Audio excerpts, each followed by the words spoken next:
Hello again, Joe Yudin here from Touring Israel Luxury Private Tours. Today we have a great guest, Yaron Liberman, General Manager of the Norman Hotel in Tel Aviv. Hello, Yaron. Hi, Joey. How are you? Good to see you. Good to see you too. Of course, we're still in the middle of the Corona pandemic, so you have no guests at the moment, and neither Yeah. do we. And but it gives us a good opportunity to have these conversations and talk a little bit about, what's really become a Tel Aviv institution. When people think of Tel Aviv today, and of course I'm talking in the luxury circles, if you go to the streets of New York and you mention Tel Aviv, one of the first places that pops up in people's minds is your hotel, the Norman Hotel, and Thank you. everyone really wants to stay there, and it's a real iconic building. It's a national a landmark building. Why don't we start off by you telling us a little bit about the building, when it was built and what style, and whose vision was it to turn it into this really the first 5-star luxury boutique hotel in Israel? Your pleasure, Joey. Thank you for the introduction. Hello, everyone. The Norman Tel Aviv, indeed, in 5 years since it was opened, August 2014, it did become an iconic hotel in Tel Aviv in Israel. How this whole thing happened? First of all, it started from the owner, the visionary, Mr. Jonathan Lurie, who his dad owned a hotel back in the 50s in Shavei Zion, the Dolphin House, the only luxury hotel back in those days. Right. And it started from there. Jonathan bought two buildings, Nachmani 25 and Nachmani 23, about 15 years ago, and decided to transform it to a hotel because he saw that there is something missing in Israel, a true luxury, a boutique, a hotel, and they decided to open the Norman. And Norman was his dad. So it's only not a real estate project, also a labor of passion, something that Jonathan wanted to do to the community, to Israeli, to the Jewish traveler, people who coming, and non-Jewish travel come to Israel to experience what Israel has to offer. As I mentioned, there are two buildings. In Nachmani 25, that's the main building. You can see it on the screen right now. The facade, very Art Deco. The main building where we have total of 30 rooms. We have the classic category, the deluxe, and the grand deluxe. We have all the facilities from the reception area, all the food and beverage facilities, the library, bar, Elena restaurant, which is a Mediterranean, and I can talk about later as you're going to see some of the images. We have dining, our Japanese tapas restaurant, the rooftop. We have the swimming pool, a beautiful, beautiful infinity pool on the roof, a wellness center. You can see here the conservatory area where we do small events, conferences, meeting. It's built to the outdoor, the tower garden. And so that's the main building. The other building, Nachmani 23, it's our suite building, where over there we have a total of 20 suites. The design, the architecture is a bit different from the main building, is more a Bauhaus architectural. Over there we have 6 different suite types, which it's a lot. I mean, if we'll take the main building, 3 room categories in the suites, 6 categories, total of 9 for a 50-room hotel. It's quite a lot, as you all know. Why? Because, again, those buildings are building for preservation. We couldn't come in and just tear our building and change it. So basically everything stayed the same. In the suite building, as I mentioned, we have the loft suite, the garden, the King Albert suite, 2 beautiful corner suite, iconic suites, the duplex, 1 bedroom, the duplex, 2-bedroom suite. So many different options between the 2 buildings to the different travelers, families, corporate, business traveler. And it's really, we have an answer for everyone. Right. You mentioned that the building is they're preserves or they're national landmarks. One of them is an Art Deco building. The other is a Bauhaus building. Of course, all of Tel Aviv is a UNESCO World Heritage Site for these Bauhaus buildings. And when you walk up to the building and you're in that neighborhood, the Rothschild Boulevard neighborhood, which is the first boulevard in Tel Aviv, built in 1910, and your main building, your Art Deco building, is from that era, and then the Bauhaus building from the 20s. You really feel like you're in a 1920s Chicago gangster movie. You feel that time period, but in a really classy, luxury way. And then you mosey on up to the bar, which also has that feel to it. And then, but the luxury inside is very modern, very high tech. Each of the rooms, and I just love the feel that it brings to you. Really old school, but with luxury. Yeah, that's the beauty about the Norman, and that's I call him our magician, our interior design, David Almada, based in London, able to take those historical buildings and transform them to a luxury and a beautiful inside and outside design hotel. And the different outlets that they're so different from each other, from the Japanese restaurant, the rooftop dining, the library bar, which is a English style design, a gentleman club, a Elena, which is more Mediterranean. Elena have the indoor and the outdoor. The outdoor have a beautiful, beautiful pavilion, terrace, and people can eat. And especially these days, I think people can look more to sit on the outdoor in the fresh air. And these are the advantages and the beauty that David able to do here at the Norman. Right.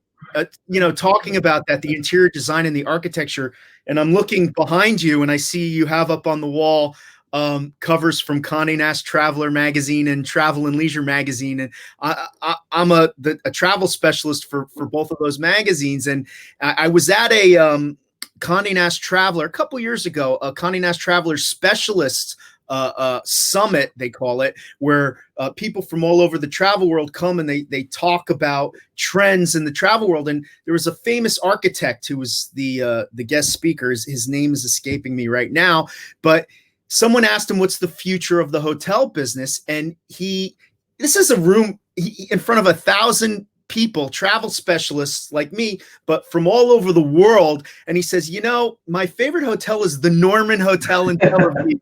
And this is the future of hotels in the urban areas anyway. And I was, a lot of people who I knew in the audience, they all looked at me and they're like, what is this place? It's really, I was giving tours of your hotel before it even opened to the people from New York and some other of my guests who come regularly. And it really has changed, especially in Israel, hotel openings. Everyone wants to be the Norman. And you have small boutique luxury hotels popping up all over the place. But and there are some fine ones, but yours is unique in the way of, location. You're right off of Rothschild Boulevard, which is, the center of the nightlife in Tel Aviv, and all the great restaurants. You're a short walk from the beach, and you have incredible urban landscapes. And are those the original floors that we see right there in that picture? In this one, it's actually a replica. In some area, unfortunately, we couldn't maintain it. The construction, we had to destroy it, but we replica the same one-to-one to the original flooring that was when the hotel was built in 1920. And actually, if you remember, Joey, when you walk in the hotel, there are areas that are the actually tiles from the 1920, or the rails, the stairs. So some places, some areas are exactly the same as in the 1920. Yeah, I mean, it's really, even these beautiful pictures don't do it justice when you really feel like walking into a palace from that time period when you enter the hotel. There's something else that's very that's unique about your hotel, which struck me, is the level of service and the cleanliness of the place. And I'm not saying all hotels in Israel and Tel Aviv are dirty and don't have good service. That's not the case anymore. But you most certainly started this trend here in Israel that service is very important and cleanliness is very important. And how did you train? You know, we have a when you go to Jordan or Dubai or other places in the Middle East or other places in the world, you have your bellboys, your concierge. These are people who the waiters are career professionals. That's what they're going to do for most of their life. Unfortunately, in Israel, we don't have a lot of people like that. Most of the people who work in the hotels are just after the army and trying to put themselves through a management school of business at Tel Aviv University or something like that. So the service ends up not being so good. How did you make that change? How did you get that level of service that a 5-star hotel deserves? I'll tell you, Joe, because it's you mentioned how beautiful the hotel and gorgeous and the location and the design, et cetera, et cetera. This is one part. This is the tangible that between the owner and the interior design and the architect, they're able to achieve that beautiful, beautiful product. But then I came with the team and I said, okay, now it's the untangible. That's the most challenging. Like you mentioned, Israel, we're not a country known for service. It's changed. I must say it is changing in the country. And so there's one say that I keep mentioning. You ask my team, what Yaron say 100 times a day? It's all about the people. It's all about the people, regardless what industry we're in. I just came from the bank earlier, and I choose my bank, I choose my teller by the smile, by she being polite, etc., etc. Look in the eyes, and that's what people want. People, it's all about people. So this is one thing we need to understand. It's all about people, because couches, sofas, etc. You can buy, you can design, and get it. Second, something we always saying, we select people, we don't hire people. We're not looking for people who study or work in XYZ hotel or study in X university hotel management. It's not about, it's important, a part, but more important, as I mentioned, is the personality of the person. I interview every single employee that work at the Norman. What I'm not asking them if they know how to make a chicken stock or if they know how to make a bed or whatever. I ask them, what are your hobbies? I see when they enter my office, if they smile, if they say good morning, if they look me into the eyes. I like to ask the young generation, what are your dreams? And I have people who sit in front of me and right away they tell me, oh, I want to be a dancer, I want to be a baker, I want to be a lawyer, a doctor.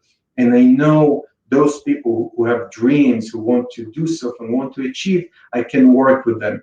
Not necessarily they'll be hoteliers, they'll be front office manager or the next chefs of a Michelin restaurant, but I know for the 1 year, 2 years that they're going to work with us, they'll be passionate. Why? Because they have dreams. They want to achieve something. And unfortunately, I also have young people who sit in front of me and ask what your dreams are. And they're looking for their dream up in the ceiling.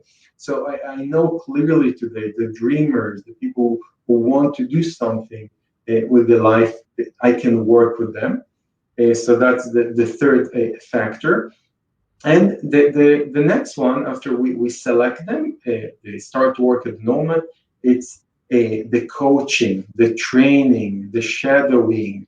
We emphasize so much on training. Even these days, the Corona days, we still emphasize on training. What can we do online? How can we train the receptionist, the front office management team, the wait staff, the F&B? We always empower them, train them, push them to be better and better and better, and support them, be with them, and not leave them alone on the field. So that's we're able to achieve the level of service. And that's throughout the hotel. It's in the front office, it's in the housekeeping department, in the restaurant, in the kitchen, etc., etc. Wonderful. And we're looking at pictures of your pool. Yeah. You're just spectacular, and you can see the Mediterranean Sea off in the distance. I mean, this has become an iconic part of the city, going up to the Pool of the Norman and hanging out there. And when you first opened up, we would recommend to people, you know, if you have a family and you want to go to the beach, you should stay at the Vista Club in the Hilton. And we still, people are beach people, we still do that, and that's also a wonderful property. But it's really not such a big deal to get to the beach from your hotel, and your pool is just such an incredible, iconic spot that, you know, people just love hanging out at the pool. It's a common question when I travel abroad to the different conferences, ILTM, LE Miami, etc. And I sit in front of our partners, and one of the questions said, how far is from your beach? Because Tel Aviv known for the big hotels located on the beach, and now come the Norman is not on the beach. So one of the main questions, how far? So we're not far. First of all, it's a walking distance to the beach. It's about 15 to 20 minutes walk.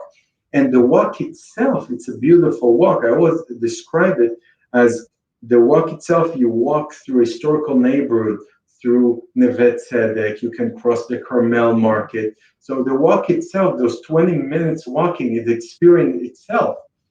The other option, we have the Norman bicycle that you can take and ride back. We can make you a picnic basket, and you can go to the beach with the bicycle. You can ride to the beach with the bicycle, or you can take a taxi. It's really not such a big issue, the distance from the beach. And as you mentioned, we have the most beautiful infinity pool on the rooftop, 17-meter length. It's heated now as well. So months like March, April, with a bit cold, the water a bit cold, it's still pleasant to jump in and cool. We have a nice bar up there. We serve food from Elena or sushi from dining. It's an amazing spot. Right. So you talked a little bit about the neighborhood surrounding your hotel. And of course, there's Rothschild Boulevard, which is the oldest and widest main street in Tel Aviv, where all the cafes and bars are. And we like to at night, I have a couple of people who do pub crawls, private pub crawls, or if you want to do a group, that you can join a group. But most people, there's one person, a young man or woman, who will take people around to different pubs, and the seat will be reserved, the drinks will be ready, even if there's a line out the door. And we love to start it at the library bar in your hotel, even if it's not people staying in your hotel. We like to start it there. It's really the perfect place to stay in Tel Aviv, and from there you can walk, as you said, through Neve Tzedek. There's the library bar. I mean, what an incredible spot. And your bartenders, they're like Manhattan quality Soho bartenders. They really know what they're doing. Back in the day when I first made Aliyah here, you'd order a gin and tonic, and they'd give you some gin in a cup, and they'd give you a bottle of tonic, and that was it. It's completely different today. Do your bartenders train in Israel or abroad? Yeah, first in Israel, absolutely, and we have sometimes guest bartenders from abroad. The last one was Greg Almeida from London, who flew in for 3-4 days, who trained the team, and we did some fun nights. The place was packed. We were at the point that we had to tell people, sorry, you cannot come in, because it was so busy. And from experience, we led them to develop their cocktails. Like I said, we empower them. We encourage them to think and to dream and to do and to dare. That's what I was given when I was a young, receptionist or waiter. My management, I remember, my GM told me, dare, do, make sure the guests are happy, be a team player, and that's what we do here with our team, and they happy and they produce amazing cocktails or whatever they do. That's right. the formula. And that's dining, by the way. Yeah, Janos putting up these pictures here. We have Dinings. So Dinings is up near the pool on the top of your hotel. Is this incredible Japanese style restaurant, and of course, outside of Tokyo, Tel Aviv has more sushi bars per square meter than any other place on earth. And there's some good quality sushi and Asian food in Tel Aviv. But I think out of all the places I've eaten, Dinings is really the best. How did that happen? First, the concept, the brand dining that started in London, and the owner, Mr. Lurie, loved it, and he asked the founder of Dining London to come to Tel Aviv for a visit. It was, I remember, 6 years ago before we opened the hotel. He showed them the site. He asked them, "What do you think?" They got excited from the city, from the hotel, and decided to venture to go together. And we opened Dining Tel Aviv. Now, actually, there are already three: two in London, one in Tel Aviv. Super successful from the design of the menu, the option, the location on the rooftop, most beautiful views to the skyline of Tel Aviv. And again, the service, pleasant, nice, fun. That's all those components make it such a special restaurant, such a special brand. Right. And of course, you can't come to Tel Aviv without eating Mediterranean style food. And I think one of the top restaurants today in Tel Aviv is Elena Mediterranean Restaurant, which is fairly new in your hotel. Yeah, Elena just won 6 months ago, maybe less, #1 restaurant in Israel by Gourmet, the French food book, and we received #1, which was a great honor. As you said, it's a Mediterranean. The executive chef Barak Aharoni, who also been with us since day one, since we opened the hotel, is a great chef, great talent. Very creative. It's focused about the product, and it's not what about his dreams. It's about the quality of the food, the product. There's so many different special on daily basis, because as we know in Israel, the consistency of the product is not as in Europe or in the States.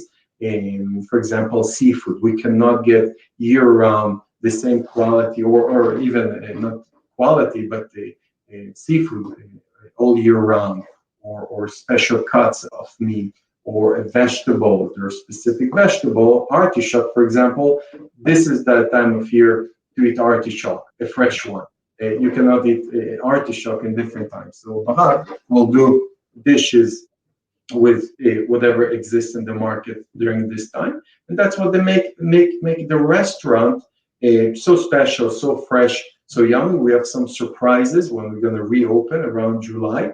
Not going to mention now, but we have things on the pipeline. We're going through major innovation in the hotel now. If you want me to share with everyone, but we're doing a lot of work at the moment. We take this opportunity to what can we do better when the guests will come back, and they will come back, when the staff will come back, what they're going to see different. So from the restaurant, different air conditioning units, a sound system, a waiter station, new bulletin in the guest room, fixing and upgrade the locker room for the team, new guest elevator, new menus, and the list is long. Again, we take this time to think, to improve, and to come stronger, better, and fresher. And I also assume that your staff will be equipped with the latest face masks and gloves and alcohol-based hand sanitizers throughout the hotel. I'll show you something I received yesterday. Okay. You'll be the first one to. I'm sharing it with. That I received sample of individual gels for cleanliness. Oh. See the Norman. Great. Yes. So it's a gel we'll give it to the guests, to the employees. So this is one thing, and we will have probably masks. But again, what's happening now in the country, as you know, so many things unclear. I Right. don't know what to do from schools to businesses. Our industry is so hurt. But I believe as the days go, things will improve. They'll come up with solutions. The restaurant will open up back. We are waiting for the flights, but I hope also they'll come back soon to welcome all guests back to our hotels in Israel. Right. I mean, our government's in the midst of talks with six European countries that weren't so much affected like Israel, which really wasn't affected that badly, and we acted very quickly. So we're in talks with countries like Austria and the Czech Republic and Greece and Cyprus and a couple others to have a small opening where all 7 of those countries will have tourism exchanges without having to go into isolation because our countries weren't affected so badly. So hopefully soon in June that will begin. And then in July, after people get back used to how we need to act in this new age, it'll open up a little more. But the last thing I want to talk to you about is something that impressed me so much. And whenever I go back to the States and do my little marketing tours, Jono and I, we really talk about this, is your breakfast. I mean, it is the best breakfast I ever had. And from the French toast and the way you make your bacon. And I mentioned bacon because you're not a kosher restaurant. And most hotels in Israel, they're all kosher because they want to be able to market themselves to the last common denominator. Everyone should be able to go there, but your restaurants are not kosher. And I think that's fine. People who want a good, traditional breakfast with their bacon and eggs Benedict and the spectacular French toast you have, it's just out of this world. One of the best meals I've ever had in my life. Thank you, Joey. Thank you. I mean, was that part of the plan? Did the chef get special training for that? Did you have to go out and search out a special chef for your breakfasts? No, because everybody can make eggs and bacon and omelets. I mean, we didn't invent the wheel. I think what we did, it's not invention, but it's coming from the passion of Barak and his team to create that special, the combination, the consistency. We opened 5 years. The eggs Benedict recipe didn't change. You ate here so many times, and did anything change? No, it's the consistency, and that's what makes a restaurant different from each other. The quality that he gets, of course, the service, and also, I'll be honest, the layout of the restaurant. You have the indoor, the outdoor, the beautiful terrace outside. Make it international, non-kosher, so you can have a cappuccino on Shabbat or espresso without asking, say, I'm sorry, it's not working, the mashgiach is not allowing, or stuff like that. No good food today, it's Shabbat. Exactly. I remember my days in the big hotels that I worked, and that's what we experienced. But again, that was there, and that's okay. It's not bad or wrong, but at the Norman, we're able to show the world that we can also provide international experience, standards, etc., and the bacon is part of it. Right, and of course, if people are kosher, it's not the right hotel for them. Sorry to interrupt, but I must say we have also guests, even wearing yarmulkes or Jewish, who come, and we serve them a kosher style. So depend on the level. We all know there's so many levels of keeping kosher. So we really hear the answer. We have our 10 commandments, as I said, and one of them, the 10 beliefs, and one of them, the answer is yes. Now tell me the question. So you, as a guest, you tell me how you want your eggs. You want it in a different new pan or fish to be cooked in aluminum foil. So again, The answer is yes. That's the Yeah, answer. you're absolutely right. And my wife is kosher. My parents are kosher. My mom is actually the president, or was the president of her synagogue, and they've stayed with you, and they just don't eat the bacon. They're okay with everything else. Absolutely, you're right. It depends what level of kosher you are. Well, anyway, Yaron Liberman, thank you so much for taking the time to talk to me today. I really can't wait. Especially after the renovation, I can't wait to get back and bring tourists and stay at your hotel again. It will be amazing. Joey, thank you so much for inviting me. Thank you for our audience.